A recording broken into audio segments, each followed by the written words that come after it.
And then about a couple months into it, I realized that I started remembering a lot of these places I've been to just based off of smelling things. So after I connected the dots, I'm like, well, if this is just happening on its own, why not intentionally create fragrances that remind me of certain places? So every time I went to a new country or a new city, if I felt inspired, I would just take notes, I'd write things down. And then when I came back home, I created these scents that brought back the feelings to me. Welcome back, everybody. It's been a while. Welcome back to the Sense with Benefits podcast. Today, I have a very interesting man. His name is Anthony, and he actually started a company, a fragrance company that is based. How would you explain that? As far as I understand, is you're taking places that you've visited and you're trying to reconstruct that emotion or memory that you had in that space, in that place, with fragrance. Is that true, or did I mess it up? What's the company name, and tell me Okay. how this came about? Yeah, so I'm Anthony. I'm the founder of Theon Emilia. I've been playing with fragrances for over 10 years personally. And then, I was working a lot. I burnt out. I sold everything, started traveling around the world. And then about a couple months into it, I realized that I started remembering a lot of these places I've been to just based off of smelling things. So after I connected the dots, I'm like, well, if this is just happening on its own, why not intentionally create fragrances that remind me of certain places? So every time I went to a new country or a new city, if I felt inspired, I would just take notes, I'd write things down. And then when I came back home, I created these scents that brought back the feelings to me. So they're very specific to my experiences, but I'm really trying to teach people that if you use scents on a daily basis, or even when you're traveling, you can really create stronger emotions and feelings. Absolutely correct, and I can only support you in that statement. On this channel, actually, I'm trying to also educate people a little bit more about what's the fragrance that gets you the most compliments. Instead, I really want to make sure that they understand this connection that fragrance and our sense of smell has a very direct connection to our brain and what it can do. So with that in mind, what was the first fragrance that you created, and what was the location or memory that you tried to re-engineer? So the first one I created is, so the company's Theon Emilia. So I started with Theo. And it was this one hike that I took when I came back from traveling overseas. I did this 3-week road trip through the US and Canada. And I went through Grand Tetons, and we found this trail. It's called Glacier Lake. And I think it was maybe 7 miles, 6 miles. But you hike up to this glacial lake, and we set up these hammocks. And it was one of the most peaceful moments I've had in 2 years. So I sat there with my friends, and we kind of just discussed life in general, traveling, kind of just got lost outdoors. I'm like, this is what I need more of. So I wanted to remember that moment. So, the fragrance to me brings a lot of the glacial alpine there. It's very woodsy because you walk through the forest. The Tetons, it's just very clean. So I mixed a lot. I think that one took me minimum 6 months of just playing with essential oils nonstop until it finally just clicked. So you're also the perfumer behind your brand, is that right? Yeah, so the first 4 I made completely on my own. Okay. And then I started working with a perfumer because, honestly, it's not something that I'm the best at for doing more like department style fragrances. To me, I was just more interested in the science of it. So I created these fragrances that reminded me of places. And then my friends were asking me if they could buy it. Could I make them a fragrance? And it wasn't really my specialty. So I started working with other people to create these other scents based off of my inputs. Okay, and so remind me, did you have any experience in the fragrance space before, or you just completely started from scratch? Just completely from scratch. I went to, I think it was Whole Foods and Nature's Garden. I think that's what it's called. Or just another healthy food store where they had a whole line of essential oils. And I would sit there and I would just put them on my skin, smell it. Okay, this one smells good. This one smells good. What does this smell like combined? So I went through a lot of formulas that smell nasty until you finally start realizing what smells good together or what smells good on its own. And how many iterations did it take you to get to the first one? When did you know, like, okay, this is it? I'm moving on to the next one, because I feel like this is all you can always improve something, right? Absolutely. I think the first time that I'm like, okay, this is it. This is going to be the first one I introduce. It's when I brought back the feelings of being at the Grand Tetons on that specific hike. So that's kind of when I stopped. Sometimes it could take me 2 months. It could take me a month, especially working with a perfumer who's better than me. Or it could take me 2 years, 3 years. I was working on Iceland for a long time just because, that's my country. I've been there 6, 7 times. It's where I go for a little mental break. So that What one, does Iceland smell like to you? Can you ooh. describe that? So that one was challenging to me because Iceland, the country itself, it has so many different elements. In one day, you can walk on a glacier, visit a volcano. You can actually scuba dive. So you can see every element of Earth in one. So I wanted to include that into Iceland. So that was kind of difficult of how to capture that. But it's just, to me, it's like very clean, fresh. Um, it's kind of hard to describe just the memory that it brings back. Mm. It brings back one very specific memory, which is when my friends and I, we were walking on this glacier and we're trying to get some drone footage. And the wind was so strong, it pushed the drone a little too far and then auto landed because it ran out of battery. Instead of ditching the drone, we chased it down. Like, we climbed up this mountain, found it, and then took a break. And it was one of the best views I've ever seen. And it's actually the last photo in the book that I just made. Yeah, so tell us about the book, because you're coming up with a book. It's going to be a limited edition, as far as I understand. I'm going to get a copy somehow. I hope you're going to send me one. But I'm going to send you. because a lot of people don't know, when they actually go to your website, they see your product photography and everything. And you told me that you took all those photos, and that's amazing. So tell me a little bit about the book. Yeah, so the book, it's only about 40 pages. It's nothing super crazy, but I've always wanted to create some sort of book that I could go back and check out all my memories, basically. So I have all these fragrances that remind me of these places I've been to. I have all my photos at the shop, in my house, that remind me of these places. So I really wanted to combine the two and tell people the story behind the photo and the fragrance. Right now, the book is mostly going to be at my shop. There's a few barbershops who carry my products.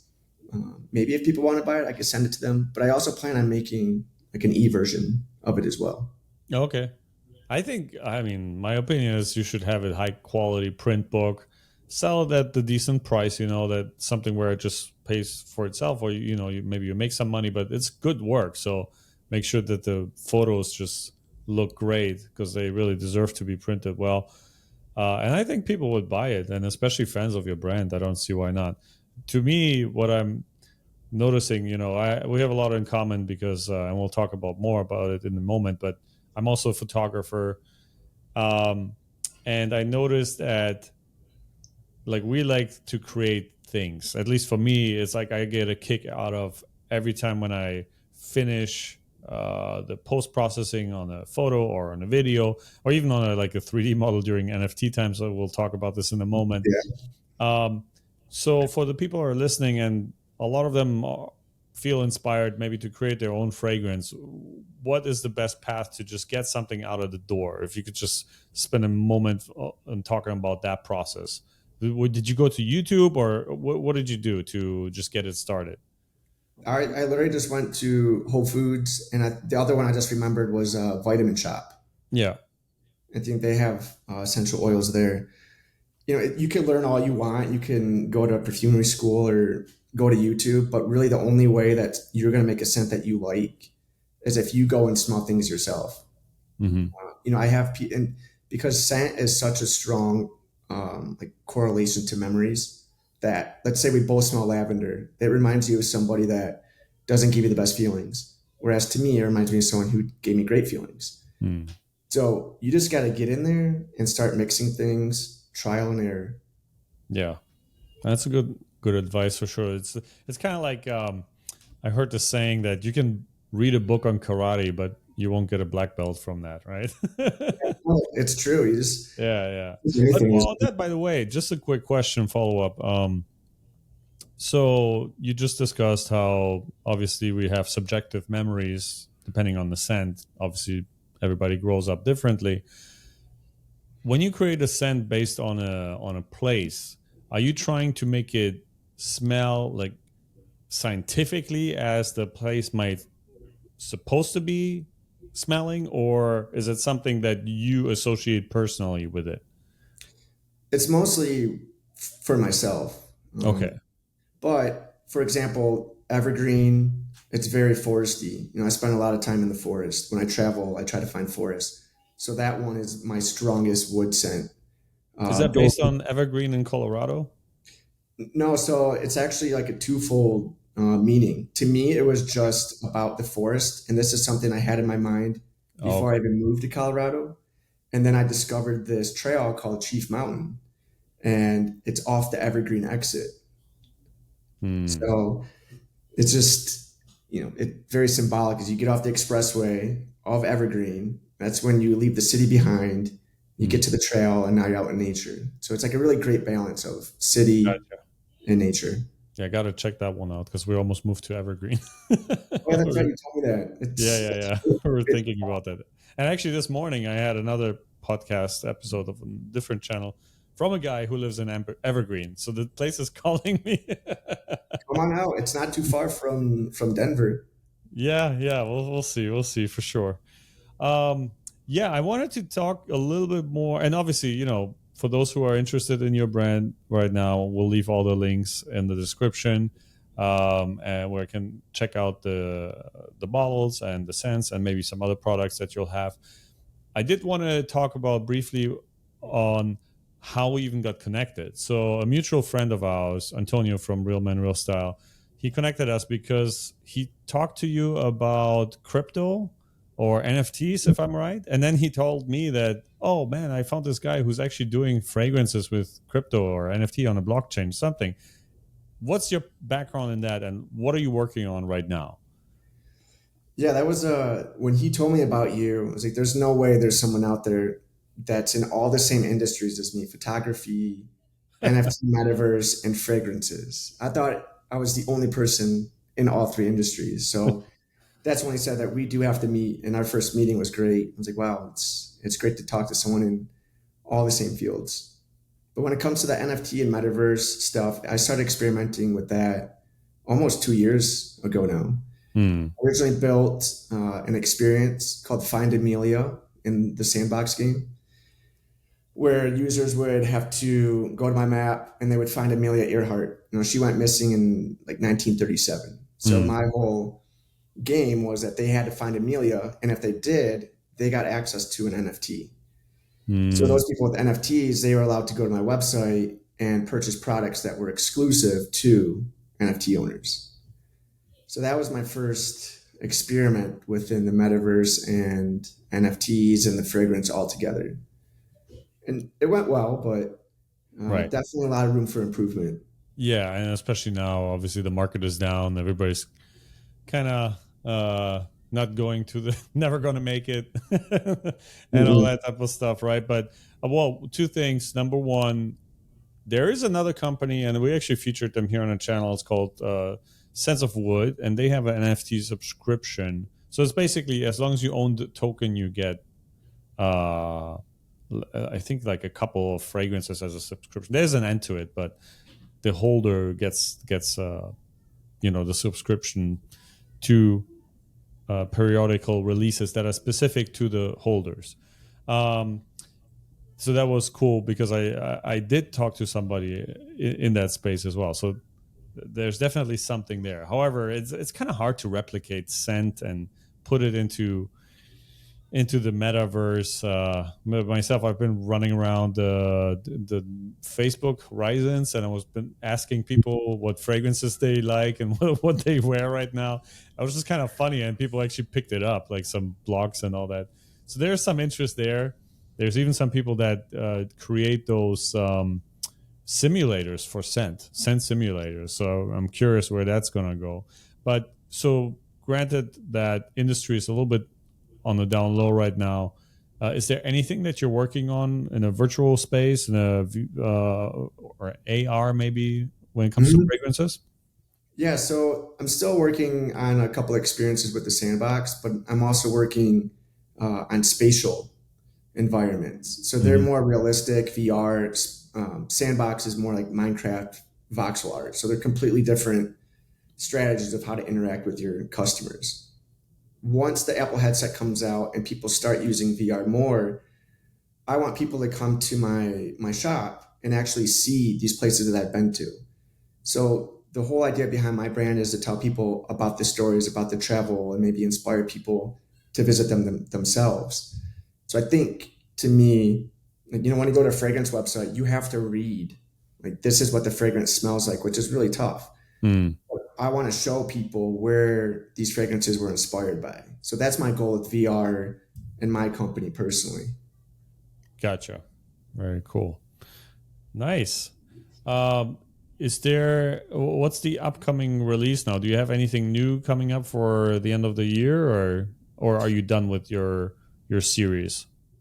I think for fragrances in general, so I have 9 right now. I'm not going to come out with any new ones until next year. Okay. Right now, a lot of my customers are asking for lotions, soaps. So I've been turning my fragrances into other products. So that's where my Yeah. focus is on right now. Fragrance candles, maybe. Yes. And Mm. then I'm also a really big car guy. So I'm working on a car freshener that's been about 2 months right now, almost Mhm. there. Okay. Mhm. Very cool. When is that coming out? So I'm sending it out to some other car enthusiasts next week. So I'm going to test it out. The biggest problem is just figuring out longevity of the fragrances. I don't Mhm. want it to smell like the little trees. Like those things are super overpowering and give me Right. headaches. But if you make it too weak, it only lasts a week or two. So it's finding the happy middle ground right Mm. now. So I think probably in another month. Is it gonna be like one of those things that you put on your air filter, or do you spray the seats with it, or what are you imagining? The first one that we're going to test out is going to be the air vent. So it's the one Okay. that comes onto your air vent. We do have the paper ones that you could hang if you want, so we're testing that out as Oh, you well. got that too. Yep. So we're testing out multiple products, but to me, my favorite is the air vent just because it looks better. Um, but yeah, probably 1 month, 2 months. Okay. Cool. Yeah. One random side question, since I do have this other channel that talks mostly about AI, are you incorporating AI in your creation on any part, whether it's in the fragrances itself or on the visuals for your website or your marketing copy? What do you do there? Yeah, I pretty much redid my entire website with AI. Okay. I hired copywriters, all that kind of stuff, but then I figured it wasn't really capturing my voice Hmm. the way that I wanted it to be. So I would write things down just like a brain dump and have AI turn it into something that sounds way better. Yeah. So yeah, I use AI every single day for sure to help. Right now, it's mostly just to help run the business and help doing the things like writing blog posts. That way, I could write things I want to talk about, Hmm. especially when you're saying ask it to reference like other studies. That was the hardest part. I remember spending 2 months on my first blog post because I wanted to explain functional fragrances to people. Mm. And just to test it out, I did it in about an hour Yeah. just using AI. So I redid it in an hour with something that took me 2 months. Yeah. It's pretty crazy, man, if you know how to use it. I Like, mean, prompt engineering is definitely a thing. right. That's for sure. Since Not we spoke, I introduced a discovery set. okay. So that way people could test out the 7 main ones. I have the Hmm. all natural line and then I have the other line. So people can try it for 30% off Okay, gotcha. All if right, you get all seven. let's incorporate that too. Oh yeah, and I did have a question. So, like I said in the beginning of the conversation, and even with my previous company, Fragrance One, we were highly focused on compliments, right? So it's an external benefit. But with companies like yours, and the little thing that I was playing around, maybe working on, it's much more internal. So you're wearing it for yourself. Is that kind of the feedback that you get for your customers? I Do you think know it's a what I mix. mean? Yeah, it's definitely a mix. When people come to my shop or they send emails, like I definitely go more towards the science way because I was not a cologne person. I Mhm. wore it in high school because I worked at the mall. I'd spray it on for free, but most of it would just give me headaches, and I just thought I didn't want to smell like everybody else. So I Mm. just stopped wearing fragrances even all throughout college.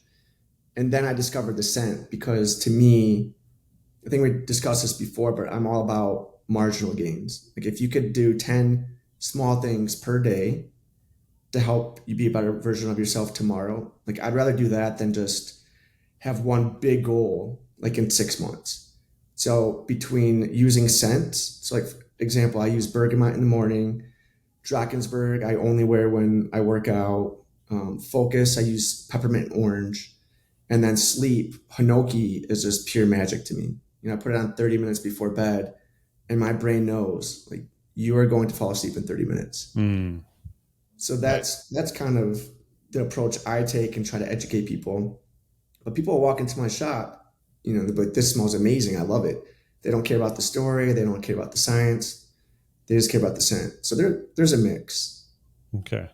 Nice. So definitely different motivations there. Not just the one. Not just Yeah. the typical panty dropper. It's there's more to it. I like that. So you mentioned to me earlier that you have a discovery set for people that are interested to maybe trying out your fragrances. Can you talk about this really quick? Yeah. So for me, people have been asking for samples, and that's not something I could do until next year. So I decided to do a set that includes all 7 main scents for a 30% discount. And if people don't like it, they could still return it. Or if they want to return two, three, four, because I know it's tough to order fragrance online. It's a huge risk. So the idea behind the discovery set is to learn about the brand, learn about the scents, learn about the science, and then just go from there. It's just like a safe and easy introduction, Right. I'd say. Yeah, I do know that for small brands, it's tough, man, because you got to think those small samples, they're almost as expensive as the full bottle in the Yeah. production. So I mean, to put them all in the little vials, it takes a lot of time, and a I lot of just time and work, and the difference is how much you squeeze, right? Or the robot. So yeah, exactly. yeah, yeah. Cool. Anthony, really appreciate that. I had a lot of interesting insights in this conversation. I'll definitely see if I can get the bottle of Evergreen. I think I might like that. Um, and like I said, I'll have all the links in the description below for people that are interested. Are there any other ways when people can get in touch with you if they want to? I think the website. So I do have Instagram. I do have the website. I'm not really huge into social media these days, but people can reach out on that as well if they'd like. But just Anthony at theonomilia.com, and I respond pretty quickly. Sounds good. We'll put that in there. And other than that, thank you for being here. It's been a while on this podcast, but whenever I come across somebody interesting and a product that I think is worth mentioning, I love to have them on. So thanks for that. And other than that, I'll see you in the next one. Thanks, Camille.